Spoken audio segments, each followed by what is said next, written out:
آپ کی بات سے جو چیز سامنے آ رہی ہے وہ یہ ہے کہ انسان ہی انسان کے اوپر حاکم بھی ہوں گے نظم کی مجبوری کے تحت. تو پھر یہ جو خدا کی حاکمیت کا تصور ہے وہ یہاں اس سارے سینیریو میں کہاں سٹینڈ کرتا ہے؟ خدا کی حاکمیت تو پوری کائنات پر قائم ہے. وہ بنیادی طور پر تکوینی حاکمیت ہے، یعنی اس کائنات کا خالق ہے. آپ یہ دیکھیے کہ جو ہم اللہ تعالیٰ کے ساتھ اپنے تعلق کا اظہار کرتے ہیں تو سورہ ناس میں 3 صفات سے کرتے ہیں. قل اعوذ برب الناس، ملک الناس، الہ الناس. تو اللہ کا الہ ہونا یہ بھی اپنی جگہ ایک اہم چیز ہے، اور اس کا بادشاہ ہونا بھی ایک اہم چیز ہے. یعنی وہ اس کائنات کا بادشاہ ہے، وہ رب بھی ہے، آقا بھی ہے، پال رہا ہے، پرورش کر رہا ہے، ہماری پرداخت کر رہا ہے، اور اس کے لازمی نتیجے کے طور پر وہی ہے کہ جس کو معبود ہونا چاہیے، لیکن اس کے ساتھ وہ اس کائنات کا نظم بھی چلا رہا ہے. دوسری جگہ اسی کو اس طرح بیان کیا کہ الا لہ الخلق والامر، یعنی اس نے صرف انسانوں کو پیدا ہی نہیں کیا یا اس کائنات کو پیدا ہی نہیں کیا، وہ اس کا نظم بھی اپنے ہاتھ میں رکھے ہوئے ہے. تو یہ تکوینی نظم ہے جس کو قرآن بیان کر رہا ہے.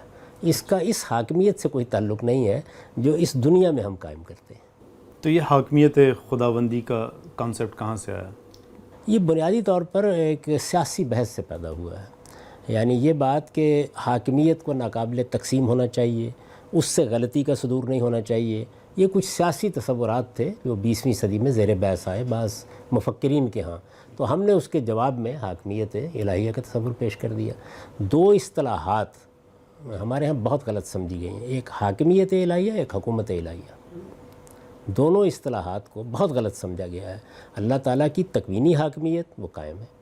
اچھا، اللہ تعالیٰ کی تشریعی حاکمیت جس کو لوگ کہتے ہیں کہ بھائی اس کائنات کے پروردگار نے اس کائنات کا نظم قائم کیا ہے تو وہ حکم بھی دیتا ہے. کس کو دیتا ہے؟ مجھے دیتا ہے. تو میں بحیثیت انسان جب اس حکم کو مان لیتا ہوں تو ظاہر ہے کہ میری زندگی کے ہر شعبے میں اس کا ظہور ہوتا ہے. بحیثیت باپ بھی ہوتا ہے، بحیثیت شوہر بھی ہوتا ہے، کاروباری آدمی کی حیثیت سے بھی ہوتا ہے، اور میں اگر حکمران ہوں تو وہاں بھی ہوگا، پارلیمنٹ میں بیٹھوں گا تو وہاں بھی ہوگا. تو وہ میرے باطن سے اس کا ظہور ہوگا. میں اگر اس کو اپنا پروردگار مانتا ہوں تو میرے رویے اور ہوں گے، میں نہیں مانتا تو میرے رویے اور ہوں گے. تو انسان ایک نظریاتی مخلوق ہے.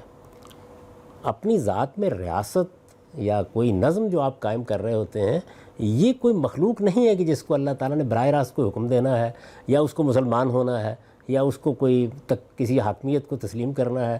وہ تو اپنی ذات میں کوئی شخص ہی نہیں ہے کہ اس کو مانا جائے. وہ ایک نظم ہے جو ہم نے قائم کیا ہے. قائم کرنے والے لوگ انسان ہیں.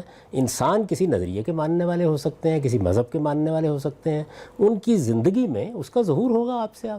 آپ دیکھیں، آپ نے قانون بنانا ہے، آپ کا کوئی مذہب نہیں، تب بھی کوئی عرف، کوئی رواج، یہ کیا چیز ہوتی ہے؟